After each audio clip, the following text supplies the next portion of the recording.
Армысыздар, достар. Тема сегодняшнего урока — как сказать «отправь мне». Для этого используем глагол «жіберу», который переводится «отпускать», «отправлять», «отсылать». Давайте посмотрим примеры. Маған кешегі фотоны жіберші. Отправь, пожалуйста, мне вчерашнее фото. Слово «фото» можно заменить на «видео». Маған кешегі видеоны жіберші.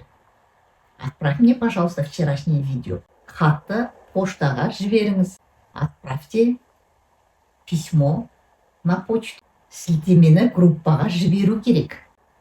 Надо отправить ссылку в группу. Анашым, мені киноға жіберіңізші. Мамочка, отпустите, пожалуйста, меня в кино. Здесь слово «жіберу» в значении «отпустить». Семинарға 5 адам жібердік. Мы отправили 5 человек на семинар. То есть мы направили туда.